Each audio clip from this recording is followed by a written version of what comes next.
Hello and welcome to the show. It wasn't pretty, it looked awkward, and the Birds were very inconsistent, but they handled the Packers in a big NFC conference matchup to move to 7-2 on the year. It's time for my breakdown. What was touted as an offensive matchup to begin with turned out to be a defensive battle on the frozen tundra of Lambeau Field. After the advancements offensively of weeks 7 and 8 and coming off a bye week with 2 weeks of preparation, the offense looked to regress rather than be progressive.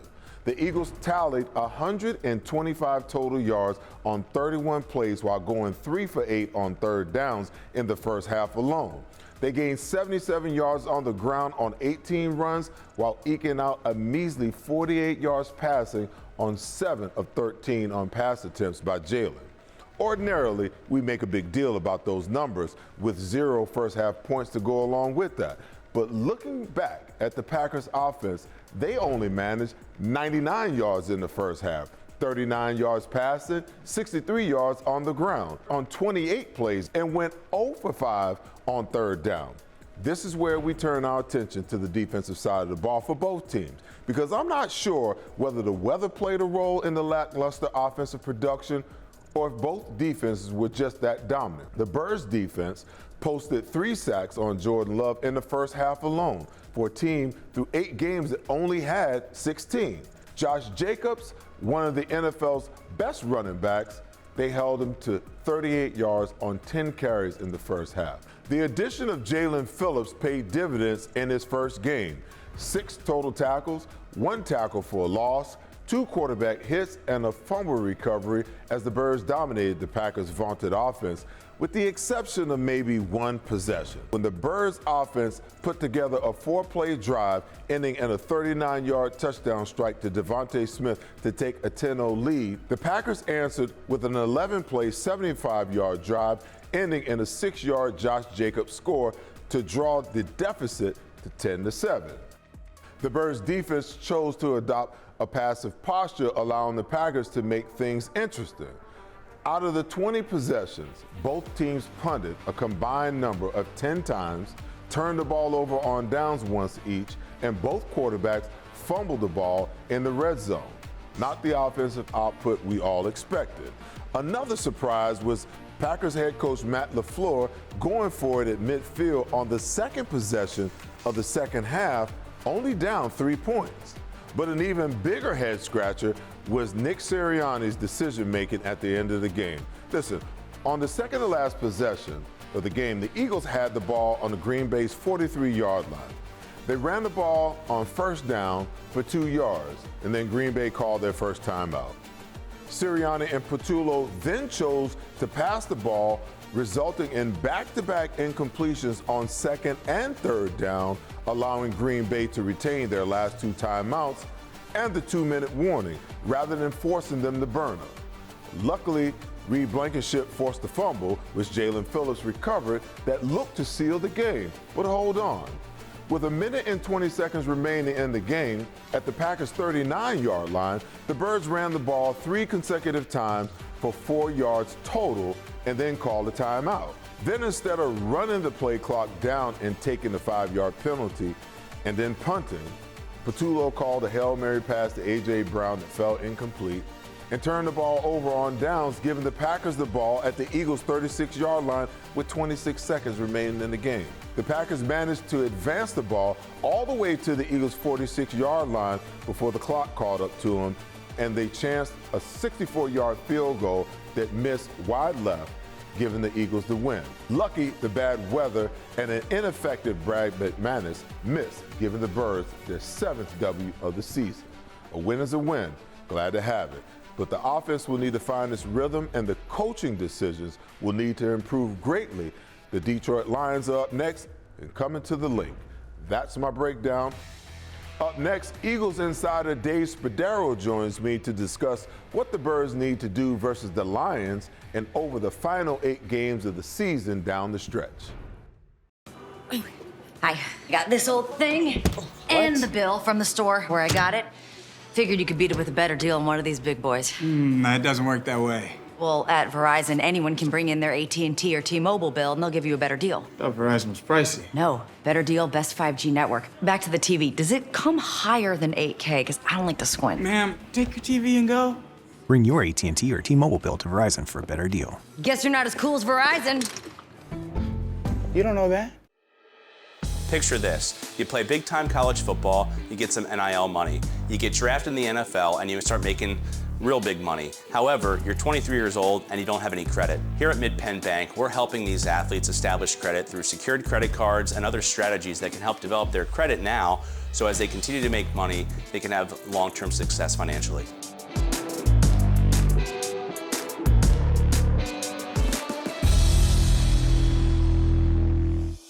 At Revolution X, we know that fortunes are made in times of uncertainty. Are you selling your investment real estate? Are you interested in deferring your tax with a 1031 exchange? At RevX, we're experts in 1031 exchange planning and the use of passive real estate options using DSTs. Not in the midst of an exchange and want to invest in real estate but don't know where to start? Revolution X has institutional grade real estate options for any size investor right now. Set up a consultation at RevXWealth.com. RevX, defer the tax, maximize the gain. He died? No matter how you play, there's always another way to win on the BetParx app. That's what I'm talking about. Yeah, let's do that again.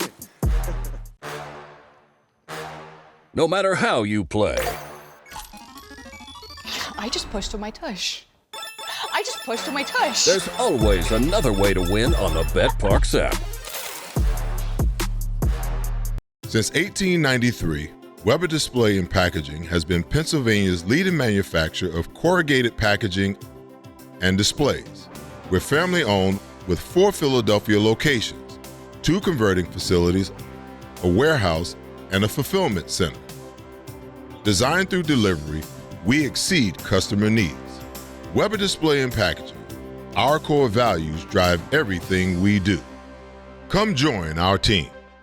This segment is brought to you by Recovery Unplugged. Welcome back. Eagles insider for the Birds for more than 29 years, I should say. And yes, he was around during my tenure as a Bird. Dave Spadaro joins the show. Dave, the Eagles got the W, but it was far from what we all expected coming out of the bye week, huh? Yeah, I mean, I defensively, it reminded me of the old 1991 Rich Kotite Philadelphia Eagles when the defense dominated. The difference is that this team found a way to win. And I thought that the defense showed such great promise, Seth. I feel like the defense is set up to be great again down the stretch and into the postseason. And the offense certainly needs to work on some things. You know, after 2 weeks of moving the ball positively and in a positive direction in weeks, 7 and 8, the offense looked to regress a little bit last week. Do you think it's the weather, the Packers defense, or just pure regression in your opinion? I look at it like this. The Eagles, I like when they get under center, but there's just too many negative plays in the run game. And to me, it traces back to the offensive line. When you don't have Cam Jurgens and Lane Johnson misses most of the game, it's just really hard to cope with that. When you're playing behind the sticks, it's hard to catch up. And I think the Packers have a good defense. And there's just the offensive passing game needs to be better. I think everybody would agree with that. So I don't know. In football, my experience with the Eagles for more than 30 years is, look, you're the superstar. You're the Eagles Hall of Famer. It's always something. It's a little bit of everything. But if there's one root cause to me, it's that the offensive line didn't win as much as they did against Minnesota and as they did against the Giants. Agreed. So listen, a lot's been made of A.J. Brown and his usage. But Kevin and Nick have got to creatively find a way to get him involved in this offense. He's simply too good not to, Dave. Yeah, I mean, when A.J. is a factor, the Eagles win football games. They move the ball. Now, you know, I don't know the coverage of what the Packers were using on Monday night. It was tough to get the football to him. The routes he was running were not explosive routes until that very last play with the Eagles offense. I think it is something they are working on, Seth. It's something they want to certainly have be a big part of the offense. Everybody understands how good A.J. Brown is and what he means to this offense. So, yeah, I agree with you. A.J. Brown needs to be involved in this offense in a big way. But Dave, Howie at the trade deadline was an absolute boss, and Jalen Phillips paid dividends right out of the gate. Okay, so how will Michael Carter II and Jair Alexander figure into the picture moving forward, in your opinion? Yeah, I think they're going to factor in quite a bit here. Heard a lot of good things about Jair and the week he had, and kept him back for a week just to get him more acclimated and just rest him up another week. I would expect, barring any setbacks, that he could be a factor against the Detroit Lions. Michael Carter gives the defensive coverage scheme some flexibility. You can put him in the slot. You can play him at safety. You can move Cooper DeJean outside. And I think the way that Vic's going to play it moving forward is match up against certain types of receivers, because just with Jalen Phillips and what he brings to the Eagles off the edge, a bigger, stout body, he can match up against offensive tackles. And I think now Vic can match up against wide receivers a bit here, because he's got a lot of different kind of cornerbacks. So Dory Jackson can be the guy who's a speed guy on the other side of Quinyon Mitchell. Cooper's a more physical inside receiver who can play outside against more physical receivers. Michael Carter can play the slot. Michael Carter can play cornerback, or rather safety. If Alexander is playing at a high level, that remains to be seen. He can cover everybody. So in his prime. So I think it gives Vic some flexibility, some opportunities to mix and match. Vic has done a phenomenal job with this young team and bringing them around. The question remains, how good can this unit be by year's end with the additions, that they've brought in, how much growth, and how do you compare this defense? How can they get to the point where they can compare it to the defensive team of last year? I think what's separating the defensive team from last year and this year is the takeaway numbers. Still not quite there. We saw on Monday night more pressure with a four-man rush, with five-man rush. They got after Jordan Love quite a bit and registered 3 sacks, but also had a lot of pressures and had the big takeaway at the end of the first half and had a 4th down stop late in the game, which I count as a takeaway. So if they can take the football away, they have a chance to be as good down the stretch as they were last season. Now, I look at it, this is, Bud Carson is the ultimate genius in your mind, I'm sure, and Buddy Ryan as defensive geniuses, right? For what they did with their personnel. I'll give you an example of what impresses me with Vic Fangio. He has Nakobe Dean get healthy, and you're going, well, how in the world is Nakobe Dean going to fit into this linebacker rotation and not take away from Jihad Campbell and not take away from Zach Bond?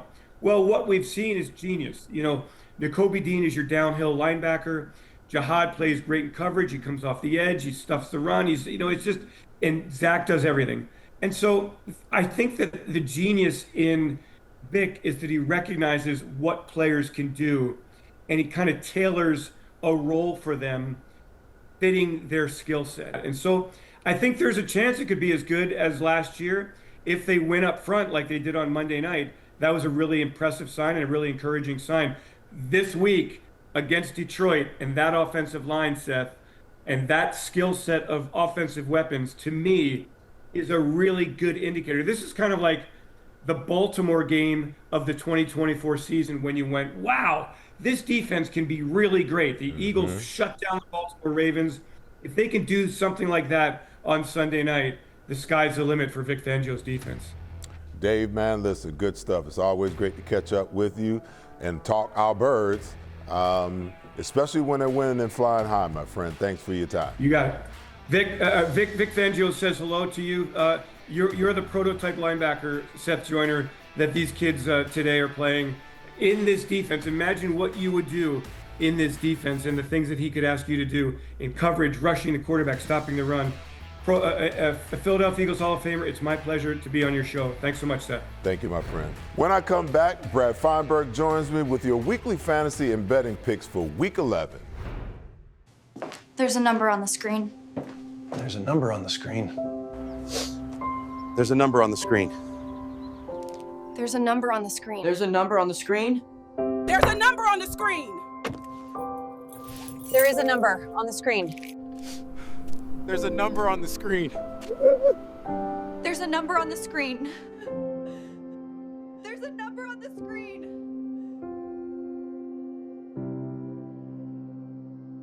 Pride, passion, and persistence. These are the values that drive us all at Ron Jaworski Golf. We strive to deliver outstanding conditions as well as playability for golfers of all ages and abilities. Our championship golf courses offer a variety of challenges from a link-style walk along the river to an escape into the pines and everything in between. My team at Ron Jaworski Golf is committed to delivering memorable experiences every single day. See all we do at ronjaworskigolf.com. Since 1893, Weber Display and Packaging has been Pennsylvania's leading manufacturer of corrugated packaging and displays. We're family owned with 4 Philadelphia locations, 2 converting facilities, a warehouse, and a fulfillment center. Designed through delivery, we exceed customer needs. Weber Display and Packaging. Our core values drive everything we do. Come join our team. This is Parks.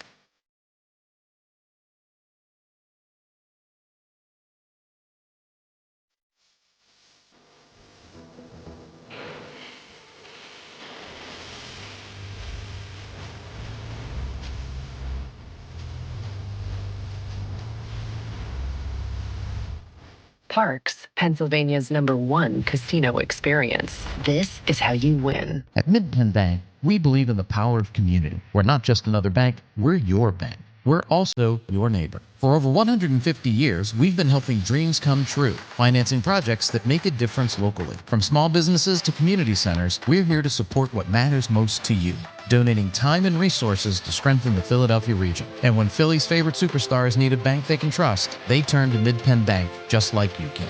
Mid-Penn Bank, stronger communities, stronger futures. Let's build something great together. This segment is brought to you by Recovery Unplugged. Welcome back. Say hello to Brad Feinberg, my fantasy and betting expert, and give him a follow over on X at Brad's Best Bet. Brad, it wasn't pretty, but again, a win is a win, and the Birds find their way to a win once more. Yeah, Seth, I was just talking off air ago. It's amazing me this team is 7-2 with some of like the offensive struggles they've had, but give them credit. Good Green Bay team. They found a way to win, Seth, and it's just, who was it? Al Davis said, just win, baby, win. That's what this team's doing. 7-2. Unbelievable. Give them a lot of credit. Great game this weekend with them versus Detroit. You got it, Brad. Since we had the bye week last week, the little break, and we didn't really get to do our fantasy. Let's start with the fantasy. People got to be chomping at the bit a little bit. So who's your underrated and overrated for Week 11's fantasy lineups? You got it. Says, look, underrated. I'm going to start out with Jacoby Brissett, Arizona Cardinals quarterback. He's played really, really well. Him and Joe Flacco, God, these older quarterbacks have just been, unsung. I think he's playing great. He's one of the cheapest. He's the 3rd cheapest quarterback on the entire board, Seth, going against a very pedestrian 49ers defense. Love Jacoby Brissett, dirt cheap. Running back-wise, Chase Brown, Seth, has been playing a lot better recently. Started off slow, but the last 3 or 4 games have been really, really good. Not being priced even in the top 15 going against a bad Pittsburgh defense. Sign me up. Wide receiver-wise, Jawan Jennings. Last 2 games, he's finally emerged as that receiver he was at the end of last year for the 49ers. He's playing really, really well, Seth. Very, very cheap. Not even priced in the top 25. I like Jennings a lot in a good matchup versus Arizona. And defensively, look, they're not cheap, Seth, but I'm going to take the Houston Texans. Just too good of a matchup. Texans elite defense against such a bad Tennessee Titans offense. I got to go with the Texans. And then on the the overrated side of the coin, Seth, obviously Patrick Mahomes is a great player. You don't need me to tell you that. But we always talk about great players. Sometimes it's, you pick and choose your spots when to play them. I don't need to play Patrick Mahomes at Denver. Other spots, he's his highest priced quarterback. Don't need him this week. Running back wise, Jordan Mason somehow's in the top 10. I don't get that at all. I know he had a lot of good games when Aaron Jones was out. But now that Aaron Jones is back, Jordan Mason's been taking a back seat. Don't get fooled by a season-long Seth. Pass on Jordan Mason as a top 10 running back. Wide receiver-wise, it's interesting, Seth. I bet big bets in this guy's under, and I went to the game. I saw Keenan Allen play against the Titans. Guy never got open on one play. I was watching him very intently. His snap count's going down like crazy. Only 2 catches last week against Pittsburgh, one of which was just to get him the all-time receiving record for that team. He's still being priced as a top 20 receiver, which is insane to me. His season-long stats are still decent, not being used as much. Pass on Keenan Allen. And defensively, Seth, Two I have to give you. I can't help myself because both were great plays or being overrated. Pittsburgh Steelers being priced in the top 5. 49ers being priced in the top 5. Both these defenses are below average. I'm not paying up for either one, Seth. No way, no thank you. All right. So who do you like or who don't you like, betting-wise this week? 4 games I like. Miami, -2.5, Seth, against Washington. Miami, look, they beat Atlanta on the road by 30. They fought really hard against Baltimore. Could have actually won that game, but they didn't make mistakes. They destroyed Buffalo last week against a Washington team without their quarterback without Jane Daniels is awful. I think Miami wins this one by double digits. Let me lay the 2.5.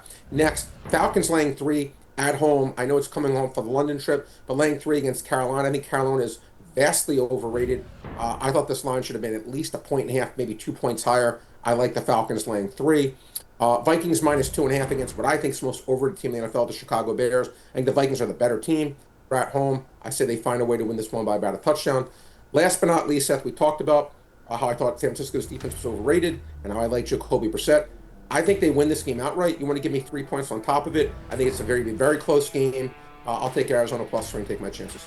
Good stuff as always. I appreciate your time. I'll check in with you next week, Brad. After this last pause, my final thoughts and predictions for another huge conference matchup on Sunday Night Football versus the Detroit Lions at the Lincoln Financial Field.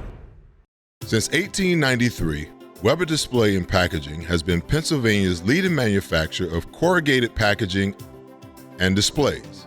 We're family-owned with 4 Philadelphia locations, 2 converting facilities, a warehouse, and a fulfillment center. Designed through delivery, we exceed customer needs. Weber Display and Packaging. Our core values drive everything we do. Come join our team. Gentlemen, are you ready for a wardrobe update? Introducing Divine Nine's Custom Menswear, your clothier for truly unique, custom-made threads. With Divine Nine, you can design your own one-of-a-kind suit, jacket, slacks, shirts, golf pants, and shorts, perfectly handcrafted by our skilled artisans who will bring your vision to life. Prepare to stand out from the crowd with Divine Nine's Custom Clothier, official clothier of Seth Joyner. Custom clothing made for you. I got this old thing and the bill from the store where I got it. Figured you could beat it with a better deal than one of these big boys. That doesn't work that way. Well, at Verizon, anyone can bring in their AT&T or T-Mobile bill and they'll give you a better deal. I thought Verizon was pricey. No, better deal, best 5G network. Back to the TV. Does it come higher than 8K? Because I don't like to squint. Ma'am, take your TV and go. Bring your AT&T or T-Mobile bill to Verizon for a better deal. Guess you're not as cool as Verizon. You don't know that? There's a number on the screen. There's a number on the screen. There's a number on the screen. There's a number on the screen. There's a number on the screen. There's a number on the screen. There is a number on the screen. There's a number on the screen. There's a number on the screen. There's a number on the screen.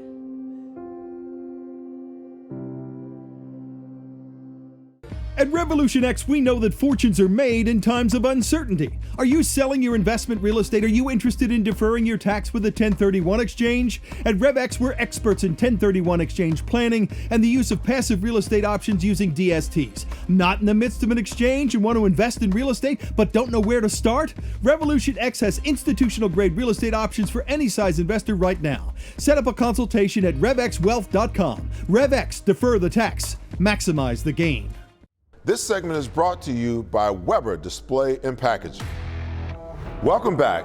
After watching the Eagles offense make significant strides versus the Vikings and the Giants, they look to take a step backwards versus the Packers last week. I'm not sure what to make of it all given the fact that the Packers offense looked even worse. But there's no rest for the weary. The high-scoring Detroit Lions roll into the link next. We all can see what this offense can be, but in 2025, they've rarely been able to display it on a consistent basis. Consistency is what plays this offense, and I, like most of you, cannot put my finger on why. On paper, they should be one of, if not the most potent offenses in the National Football League. but they have struggled to run or pass with any great consistency. I'm of the opinion that it's a combination of a lack of creative play calling, the lack of ability to adjust in the game, and the inconsistent O-line play. Hey, listen, injuries don't help, but every team is experiencing multiple injuries and issues, so no one is going to feel sorry for the Eagles at 7-2. Pair the O-line issues with the inability to attack opposing teams in the pass game much, and you can see that this unit is on somewhat of a roller coaster ride. Although Devontae Smith is having a career year, Kevin Patullo has zero answers for how to utilize A.J. Brown. 2 catches on 2 targets for 13 yards in 60 minutes, I should say, of football is incomprehensible. 16 runs per game on average for Saquon also is a little bit of underutilization. I get it. He had a massive number of touches last year and has a growing injury that's probably not 100% and might not be 100% for the rest of the year. But he's a home run threat anytime he touches the ball, and the O-line must play better in order to get him going. The defense looks to be on a great trajectory. Versus the run, the Eagles have been much better over the last 3 weeks with Nakobe Dean back in the lineup, averaging only about 78, 77 yards per game. And the new additions of Phillips, Carter, and Alexander should add much improvement as well as depth.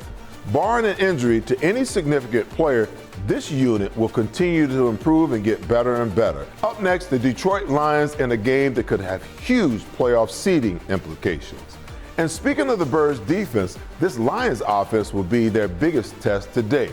They are flush with talent across the board, one of the league's best offensive lines, a bruiser and a breakaway running back in Montgomery and Gibbs, and a top-tier tight end in Laporta, and a stable of dangerous wide receivers in St. Brown and Williams. The key will be limiting the run game because Jared Goff, in my opinion, is the weak link in this offense. He's much less effective and much more mistake-prone without play-action passing. He's also pressure-adverse big time and sees ghosts after a few hits. Defensively, the Lions play hard, fast, and physical, but are experiencing some injury issues like most everybody else. The player to contain is Aiden Hutchinson. Lane Johnson, Jordan Mailata, and Fred Johnson will have their hands full and will need to battle him way beyond the whistle in order to nullify him. Listen, he's a problem. This is a marquee matchup, no doubt. So the Birds better be rested up with their minds right because Dan Campbell will have this team ready for a fight for 4 quarters. And the Birds better be ready for round 3 or 4 versus NFC North foes with the Bears on tap in 2 weeks out. I like the Birds in a tightly contested game, 21-17. That's the show for tonight. Tune in next week as we look back on Sunday Night Football versus the Lions and look ahead to Dallas week. Good night, Philly, and go Birds.